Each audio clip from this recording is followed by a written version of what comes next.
इस पर क्या कहेंगे? जाकी रहे भावना जैसी, प्रभु मूरत देखी तिन तैसी। ये रामचरितमानस के जो बाल कांड की चौपाई है, ये बीजेपी के पूर्ण चरित्र को चिन्हित करती है।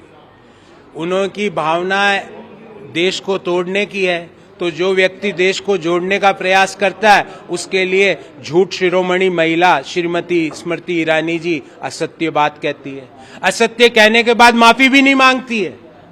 उसके बाद उनके आईटी सेल के झूठ शिरोमणि बालक जो हेड है वो असत्य ट्वीट करते हैं कि राहुल गांधी जी प्रेस से नहीं मिलते, लोगों से नहीं मिलते। अरे वो मोदी जी की बात नहीं कर रहे, हम राहुल गांधी जी की बात कर रहे हैं। और फिर उनके तमिलनाडु के आईटी सेल के प्रमुख जिस तरह की घटिया, निम्न और तुच्छ मानसिकता से उनका दिल और दिमाग भरा हुआ है, मुझे लगता है उनको इमीडिएटली कोई मानसिक रोग विशेषज्ञ के पास जाना चाहिए और इस डिप्रेशन से और इस घटियापन से बाहर निकलने का तुरंत इंतजाम करना चाहिए। इसलिए मैं कहता हूं कि भारत जोड़ो को अभी 10-12 दिन हुए हैं, उससे भारत तोड़ो यात्रा के यात्री जो 8 साल पहले चालू हुई थी वो घबरा गए हैं। उनका झूठ का जो प्रोटोकॉल था वो ध्वस्त होता जा रहा है। उनका जो लोगों पे कीचड़ उछालने का प्रोटोकॉल था वो ध्वस्त होता जा रहा है। मैं मांग करता हूं कि स्मृति ईरानी जी मौन क्यों है अपने झूठ के लिए, और एक उनका आईटी सेल का तमिलनाडु का हेड दूसरी एक महिला के ऊपर तुच्छ टिप्पणी करता है तो वो चुप और मौन क्यों बैठी है। मैं मांग करता हूं कि प्रधानमंत्री जी आप अभी तक मौन क्यों बैठे हो? क्या आप अपनी मौन सहमति दे रहे हो? क्या आपकी सभ्यता, आपके विचार, आपके परिवारों में इस तरह की बातें होती है? मुझे तो लगता है नहीं होती होगी।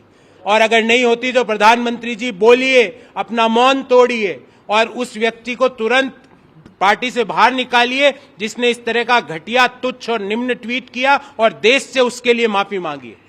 राहुल गांधी जी से नहीं, देश से माफी मांगिए, क्योंकि राहुल गांधी जी तो कर देंगे आपको माफ, पर देश आपको माफ करने के मूड में नहीं है। मैं पूछना चाहता हूं, नड्डा जी क्यों चुपचाप बैठे हैं? अपने कैबिनेट मंत्री का झूठ सरेआम पकड़ा जाता है और नड्डा जी चुपचाप बैठे हैं। क्या नड्डा जी के हाथ बंधे हुए हैं या मुंह सील हुआ है या उनको बोलने की अनुमति नहीं है? क्यों वो चुपचाप बैठे हुए? इन चीजों का जवाब देश मांग रहा है। और हम पुनः कहते हैं सारे लोगों को, नड्डा जी को भी, अमित शाह जी को भी, मोदी जी को भी, झूठ शिरोमणि महिला श्रीमती स्मृति ईरानी जी को भी, झूठ शिरोमणि बालक उनके आईटी सेल के प्रमुख को भी, निर्मल कुमार को भी, कि आइए भारत जोड़ो यात्रा में राहुल गांधी जी के नेतृत्व में आधा घंटा, 1 घंटा, 2 घंटा चलिए। उससे ज्यादा तो आप में किसी का सामर्थ्य नहीं है, पर 2 घंटा चलिए, अपनी आत्मा को शुद्ध कीजिए। अपनी आत्मा से, अपने मन से इस तरह की असत्य, घटिया, निम्न और तुच्छ विचारों का त्याग कीजिए। तस्वीर प्रियंका गांधी की दिखाई गई थी और राहुल गांधी की दिखाई गई थी। कांग्रेस और फर्दर इस पे क्या एक्शन लेगी? हालांकि ट्वीट डिलीट कर दिया गया है, लेकिन पब्लिक डोमेन में जो बात रखी गई उसको लेके आप लोग क्या? हमने मांग की है कि प्रधानमंत्री जी आके देश से माफी मांगे, देश के सारे लोगों से माफी मांगे, क्योंकि इस ट्वीट में मर्यादाओं का ध्यान नहीं रखा गया है। इस ट्वीट में हमारी कल्चर का ध्यान नहीं रखा गया, हमारी संबंधों का ध्यान नहीं रखा गया। मैं आपको इससे ज्यादा, मेरी भाषा नहीं है इससे ज्यादा कुछ बोलने की।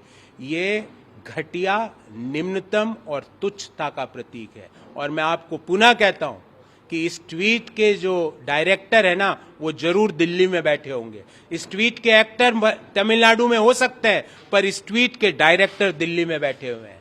अगर वो डायरेक्टर नहीं है तो उस व्यक्ति को पार्टी से बाहर निकालिए और नड्डा जी, अमित शाह जी, झूठ शिरोमणि महिला श्रीमती स्मृति ईरानी जी और प्रधानमंत्री झूठ के जगत गुरु श्री नरेंद्र मोदी जी उस ट्वीट के लिए देश से माफी मांगे।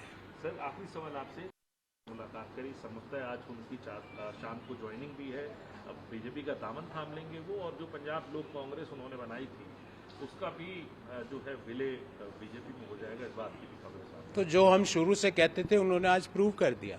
हम शुरू से कहते थे कि ये 3 काले कानूनों के फेवर में है, इसीलिए हमने उनको हटाया बीच में। हम शुरू से कहते थे ये पंजाब के लोगों के खिलाफ खड़ा होने वाला व्यक्ति है। जो लोगों ने किसानों को 3 काले कानून दिए, आज अमरिंदर सिंह जी उनके साथ बैठेंगे।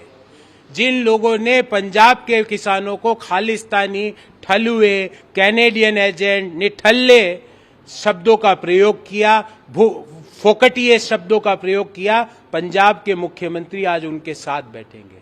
तो पंजाब के मुख्यमंत्री ने आज ये साबित कर दिया कि उनको जो बीच में हटाने का जो कांग्रेस का निर्णय था वो सही था, क्योंकि वो भाजपा के एजेंट के रूप में काम कर रहे थे।